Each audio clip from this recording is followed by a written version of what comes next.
Friends ఈరోజు వచ్చేసి మనం మగ్గం వర్క్ బ్లౌజ్ స్టిచ్చింగ్ చేసేటప్పుడు అంటే ఇప్పుడు మనకు ఆదికి ఇచ్చిన బ్లౌజ్ కూడా మగ్గం వర్కే. ఇప్పుడు అది వీళ్ళు చేయించింది కూడా మగ్గం వర్కే అనమాట. సింపుల్ వర్క్ అంటే ఇది పూస వర్క్ అండి.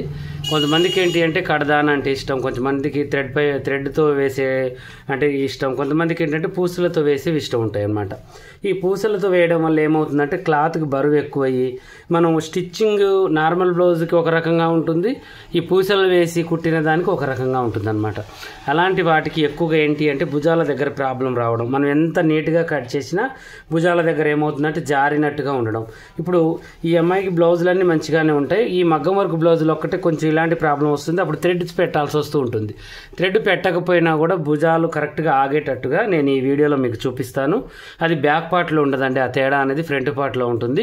చక్కగా ఈ వీడియో చివరి దాకా చూసి స్కిప్ చేయకుండా మంచిగా నేర్చుకోండి, ఓకేనా? అయితే ఇప్పుడు ఈ బ్లౌజ్ని మనం ఏం చేయాలంటే యథావిధిగా ఈ యొక్క నడుము సైజుని ఇలా పట్టేసుకొని మనం ఈ కింద ఉన్నదాన్ని హెచ్చు తగ్గింపులన్నీ ఇలా తీసేసుకోవాలి. కరెక్ట్గా ఇలా తీసేసుకున్న తర్వాత ఇప్పుడు మనం ఏం చేయాలి అంటే ఖర్చు కోసం అని 1 ఇంచ్ ఒక ½ ఇంచ్ దాకా మనం ఇలా తీసేసుకోవాలి. తీసుకున్న తర్వాత నడుము సైజు, నడుము కరెక్ట్గా ఎంత ఉందో, తర్వాత డాట్ కోసం, తర్వాత ఖర్చు మన ఇష్టం అనమాట.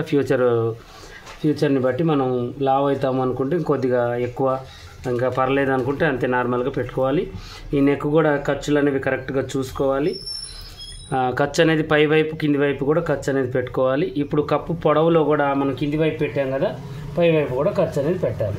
ఇప్పుడు ఇలా దీన్ని మనం చక్కగా ఇలా ఒక డబ్బా షేపు లూజ్ని పొడవుని కలిపి ఇలా ఒక డబ్బా షేప్ ఇవ్వాలన్నమాట.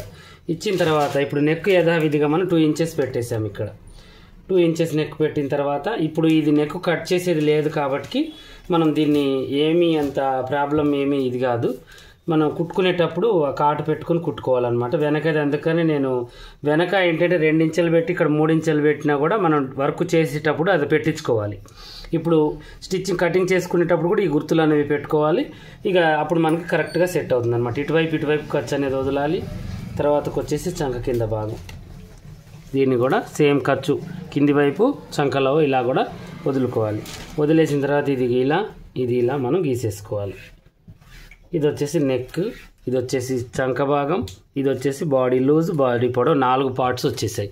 మెయిన్ ముఖ్యమైనవి 4 పార్ట్స్ ఇవేనమాట. బ్యాక్ పార్ట్లో బ్లౌజ్లో మనం ఎక్కువగా ఫిట్టింగ్ కటింగు మళ్ళీ ముడతలు రాకుండా ఏదన్నా ఉండాలి అంటే నెక్కుల దగ్గరైనా చంక దగ్గరైనా బ్యాక్ పార్ట్లోనే మనకి 100% మనం కటింగ్ ఉంటుంది. ఆ బ్యాక్ పార్ట్ పర్ఫెక్ట్గా ఉండేటట్టుగా చూసుకోవాలి అంటే ఇప్పుడు వాళ్ళకి ఎక్కడ తేడా వస్తుంది అనేది ఆది బ్లౌజ్ ఇచ్చేటప్పుడు అడగాలి. ఇప్పుడు ఈ చంకల ముడతలు ఉన్నాయంటే ఒక విధంగా, భుజాలు జారుతున్నాయంటే ఒక విధంగా, చంక కింద ముడతలు ఉన్నాయంటే ఒక విధంగా, ఇక మనకి ఈ నెక్కు దగ్గర కొంతమందికి ఏమవుతుందంటే ఇక్కడ లూజ్ వస్తూ ఉంటుంది, అది ఒక విధంగా. ఇలా ఇవన్నీ కూడా మనం గుర్తుపట్టుకుని బాడీ మెజర్మెంట్స్ తీసుకోవాలి. ఎక్కడైతే వాళ్ళకి లూజ్ వస్తుంది ఆది బ్లౌజ్ అక్కడ ఎలా ఉంది, అది ఎలా వాళ్ళకి లూజ్ వస్తుంది అనేది మనం తీసుకోవాలన్నమాట. అప్పుడు తీసుకుంటే ఆ ప్రాబ్లంకి ఎమ్మటే సొల్యూషన్ అనేది దొరుకుతుంది, ఓకేనా? ఇక ఇప్పుడు మనం ఏం చేయాలి, ఇక్కడ 1.5 ఇంచెస్, ఇక్కడ ఒక 1.5 ఇంచెస్ పెట్టేసి ఈ బ్యాక్ పార్ట్ అనేది కటింగ్ చేసేసుకుందాం. ఇలా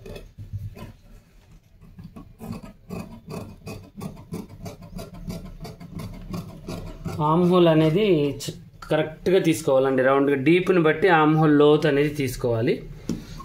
తర్వాతకు వచ్చేసి సైడ్ కూడా ఇలా కటింగ్ చేసేద్దాం.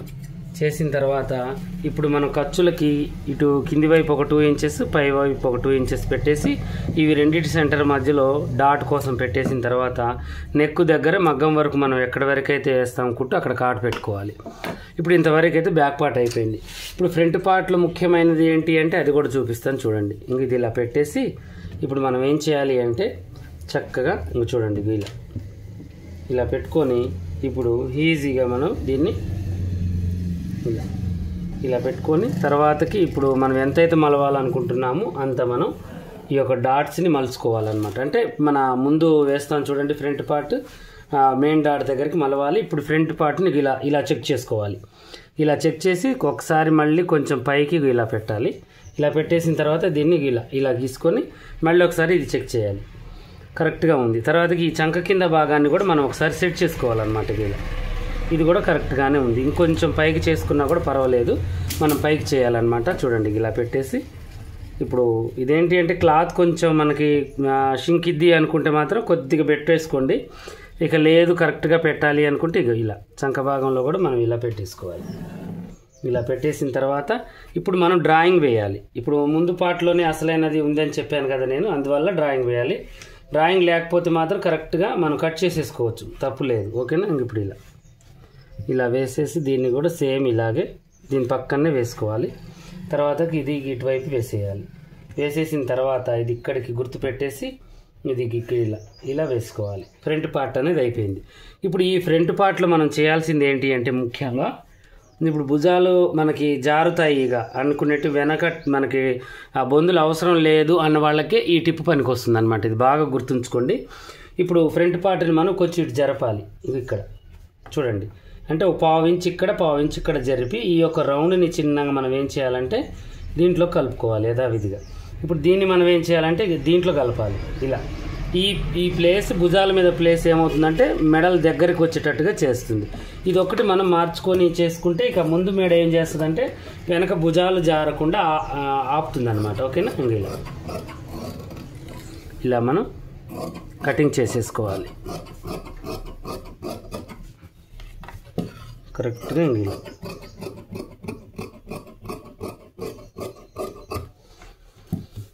ఫ్రంట్ పార్ట్ మనం ఇటు జరిపాం కాబట్టి ఇంకొంచెం ముందు భాగంలో కూడా మనకి ప్రాబ్లం అనేది రాదనమాట. ఓకేనా? ఇప్పుడు ఇలా తీసుకున్న తర్వాత ఇప్పుడు మనం ఏం చేయాలి అంటే దీన్ని ఇలా పెట్టేసి ఇక ఫ్రంట్ పార్ట్ తీసుకోవాలి. ఫ్రంట్ పార్ట్ తీసుకుని ఇలా కొలుచుకోవాలి. అంటే ఉక్సుల వైపు ఉంటుంది కదా, ఈ ఉక్సుల వైపు దాన్ని ఇలా పడేసి చూడండి ఇలా పట్టుకొని చక్కగా మనం ఇలా కొలుచుకోవాలి. ఇలా కొలుచుకొని ఇప్పుడు మనం ఏం చేయాలి అంటే మనం ఎక్కడైతే మనకి ఈ ప్రాబ్లం అది మనకి ముందు మెడ అనేది మనం కరెక్ట్గా పెట్టాలో అక్కడికి మనం ఈ గుర్తులు అనేవి పెట్టుకోవాలి. చూడండి, ఇటువైపు ఖర్చు వదిలేసుకొని దీన్ని ఇలా ఓకేనా. తర్వాతకు వచ్చేసి ఇలా ఇక్కడికి వచ్చేసి ఇది ఇలా చేసిన తర్వాత ఇప్పుడు మనం ఏం చేయాలి అంటే ఈ షేప్ బెల్ట్ కోసం ఇది తీసేసుకోవాలి. ఇలా ఓకేనా. ఇది తీసేసి ముందు నెక్ కొంచెం కిందికి చేసుకోవాలి.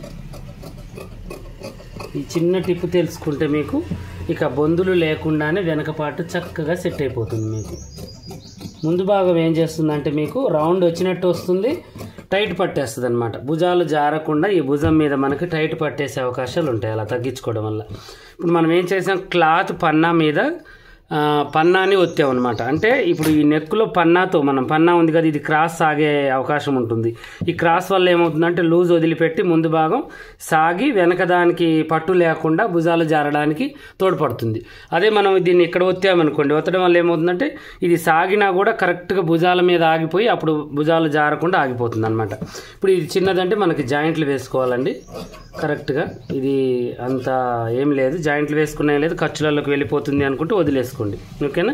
ఇది 2 ఇంచెస్ కాడ ఒక కాటు, ఇది కూడా 2 ఇంచెస్ దగ్గర ఒక కాటు, ఇది 3 భాగాలు చేసేసి ఒక కాటు అనమాట. ఈ చిన్న చిన్న టిప్స్ మీరు పాటించుకుంటే చాలా చక్కగా మీకు భుజాలు జారే ప్రాబ్లం లేకుండా ఇప్పుడు 100కి 90% మందికి భుజాలు జారే ప్రాబ్లమే ఉంటుంది. ఎక్కువ శాతం భుజాలే జారుతున్నాయి అన్నయ్య అని చాలామంది అడుగుతూ ఉంటారు. వాళ్ళకి ఈ చిన్న టిప్ కూడా ఉపయోగపడుతుంది. ఇలా వర్కులు చేసినా వర్కులు చేయకపోయినా, మగ్గం వర్కులకే కాదండి, మీరు అన్నీ నేను చెప్పిన టిప్స్ అన్ని పాటించిన తర్వాత కూడా మీకు నెక్కులు జారుతున్నాయంటే ఈ టిప్ కూడా పాటించండి. ఓకేనా. ఇలాగే మరిన్ని మంచి మంచి వీడియోస్ కోసం మన ఛానల్ చూడండి. కొత్తగా చూసే వాళ్ళు సబ్స్క్రైబ్ చేసుకోండి. పాత వాళ్ళైనా కొత్త వాళ్ళైనా మీకు ఏమైనా డౌట్ ఉంటే కామెంట్లో అడగండి.